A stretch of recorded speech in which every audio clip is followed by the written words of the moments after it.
ایک دفعہ کی بات ہے کہ ایک بادشاہ ہے نا، اس کے محل کے اندر ایک آنکھ والا بندہ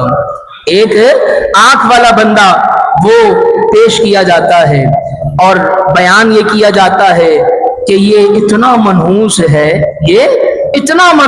ہے کہ اس کا جو بھی چہرہ دیکھ لیتا ہے وہ کسی نہ کسی مصیبت میں گرفتار ہو جاتا ہے، آزمائش میں، تکلیف کے اندر مبتلا ہو جاتا ہے۔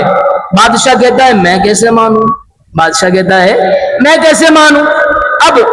اب بادشاہ کہتا ہے پریکٹیکل کیا جائے گا، ایک کام کرو، اس کو محل میں رکھو، اور اگلا دن جب صبح ہو، میں جیسے ہی اپنے بستر سے اٹھوں، سب سے پہلے مجھے اس کا کیا ہے چہرہ دکھایا جائے، پھر میں دیکھتا ہوں کہ آیا یہ حقیقت میں منحوس ہے یا نہیں ہے۔ مسجد ہے، کہا نہیں لگائیے گا، مسجد ہے ہنسیے گا نہیں، کیونکہ مسجد میں ہنسنا یہ کیا ہے، قبر میں اندھیرا پیدا کرتا ہے، انسان کے اعمال کو ضائع کر دیتا ہے۔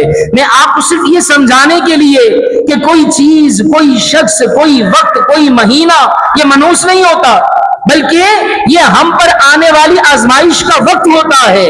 اب جیسے ہی اگلا دن صبح ہوتا ہے نا، تو وہ شخص بادشاہ کے عالی شان محل کے کمرے کے اندر داخل کر دیا جاتا ہے۔ بادشاہ جیسے ہی پہلی آنکھ کھولتا ہے تو چہرہ اس ایک آنکھ والے انسان کا ہوتا ہے، بس لے جایا جاتا ہے۔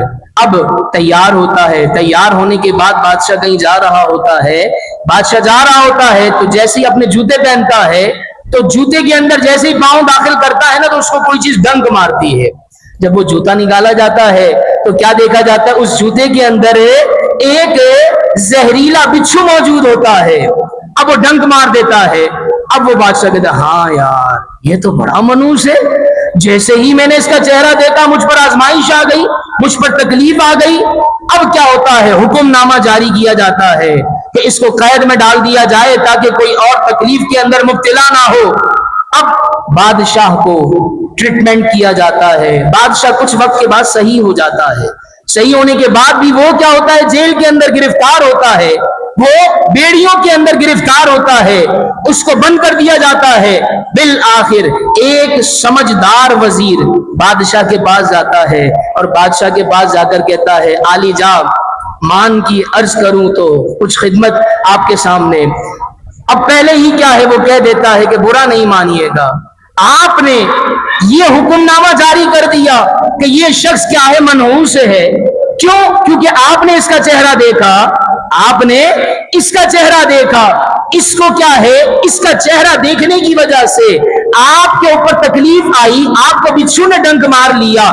ٹھیک ہے، اس نے کیا ہے، آپ نے اس کا چہرہ دیکھا، تو پھر ایسا بھی تو ہو سکتا ہے کہ اس نے بھی تو سب سے پہلے آپ کا چہرہ دیکھا تھا صبح، اس کی بھی تو آنکھوں پر پٹی بندھی ہوئی تھی، سب سے پہلے آپ کا چہرہ دیکھا تھا، آپ تو پھر بھی اپنے کیا ہے اس تکلیف سے باہر آ گئے، لیکن بیچارہ یہ تو ابھی تک کیا ہے سلاخوں کے پیچھے ہے۔ تو بتائیے منحوس زیادہ کون ہوا، آپ ہوئے یا یہ ہوا؟ منحوس کون ہوا؟ یہ ایک سمجھانے کے لیے نصیحت بیان کی گئی ہے، اور پھر یہ واقعہ، یہ نصیحت بیان کرنے کے بعد کہا جاتا ہے کہ کوئی انسان منحوس نہیں ہوتا۔